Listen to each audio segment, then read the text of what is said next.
Прив'язані, все безпечно, довеземо в цілості, в безпеці. На Путина мне так оно с высокой колокольни. Такого даже в тюрьмах наших не везде есть.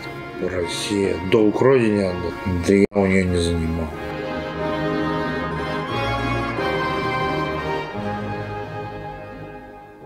Расскажи про свою мобилизацию. Сидел в тюрьме. Приехали агитаторы с Москвы.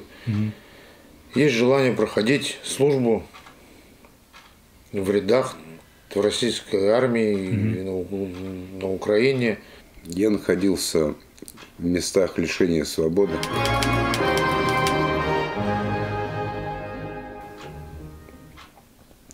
В колонии особого режима номер 7 Владимирской области. То есть с вас будет списана судимость, погашена полностью, и заработаете денег. По поводу денег я их не получил никаких, скажем так, сразу. А судимость не знаю, то есть погашена она или не погашена, мне неизвестно. Я пришел водителем. Говорю, то есть воевать-то я не вояка. У меня категория БЦ 20 лет водительского стажа. Вот он, да, водители нужны, туда-сюда. Я говорю, я служил, срочную службу проходил, говорю, тоже водителем. Он говорит, да, все. Скажем так, отношения хуже, чем здесь. Там, куда приехали служить. Решали за нас, у нас только спрашивали, и все. Да, нет, все, анкеты составлялись такие же, как в тюрьме. 80 вопросов, и все одинаковые. Расскажи, как ты оцениваешь ту боевую подготовку? Нет ее подготовки боевой, то есть и оценивать нечего, скажем так, сразу. Ну, вот там от 0 до 10 какую оценку ставишь? 0. 0.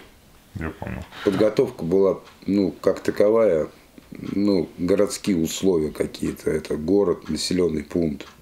Это хождение друг за другом. Автоматы никакие, потому что автомат дали, это Калашников 12, но он, даже вот ваши военные, то есть они вот у меня, когда я вот сдал оружие, в плен попался. Прекрасные, я говорю, мужики, просто вы издеваетесь, смеетесь просто, я не знаю просто. Берцы, те, которые каменные, в них просто невозможно было бегать. Одежда это обычная зеленка, вот эта вот, которая все. И как она? Да как?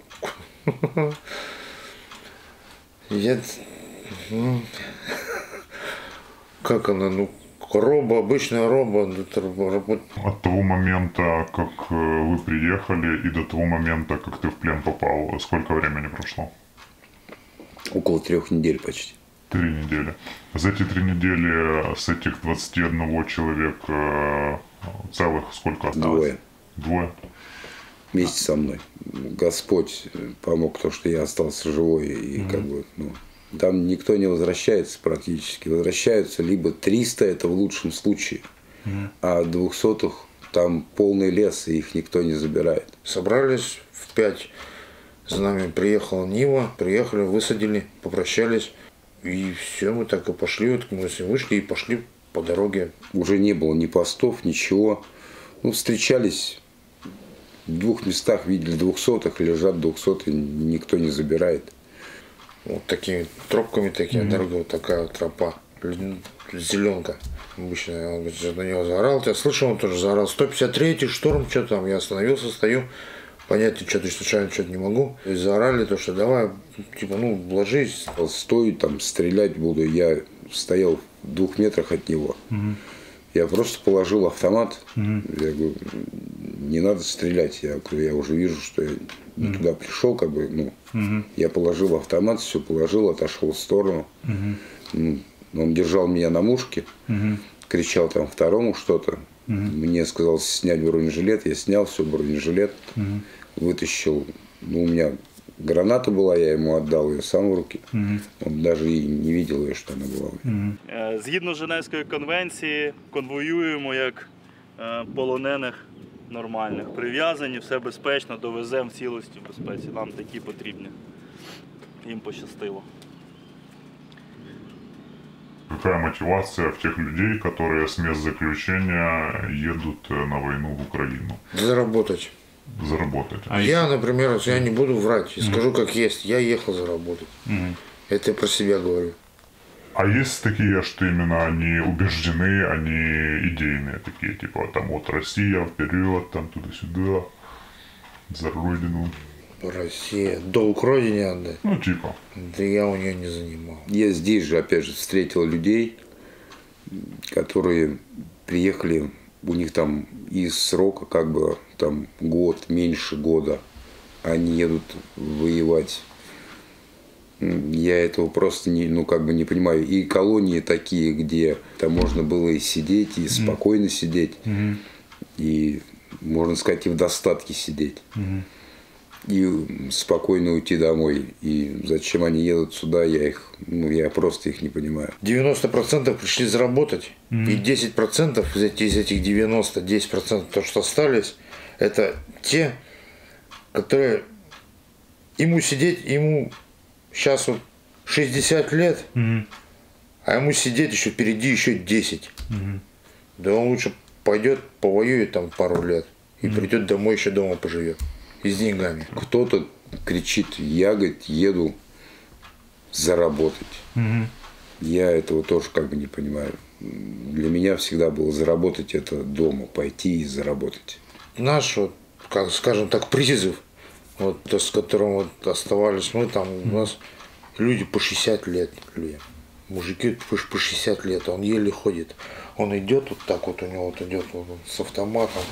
Я встану, можно вот так вот. Идет с автоматом, раз у него автомат падает, заряженный автомат, взведенный, не на предохранителе падает. Он сам себя пристрелит или кого-нибудь. Он пришел на войну.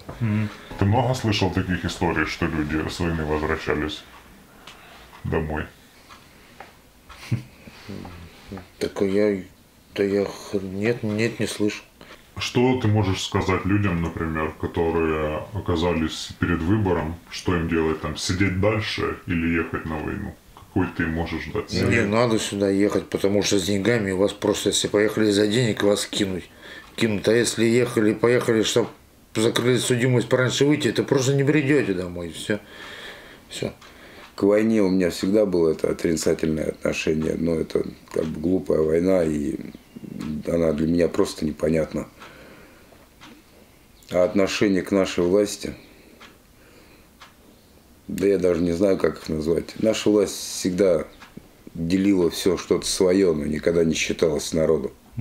Какое у меня отношение к власти? На Путина мне так, с высокой колокольни, а больше-то я никого и не знаю из власти. Ты был когда-то за границей? Нет, Сколько тебе лет? 43. За границей я море ни разу не видал. Бандиты те же самые, которые занимались рэкетом и рынки бомбили, а потом он же, извини меня, глава администрации. Ты знаешь, какое подразделение тебя взяло в плен? Да, 12-я бригада специального назначения «Азов». Столкнулся я довольно-таки, если можно так назвать, благоприятными условиями содержания в плену. Не бьют, не оскорбляют, без причины как бы тебя никто не попрекнет, ничего. Кормят 3 раза, через каждые 3 дня баня. Такого даже в тюрьмах наших не везде есть.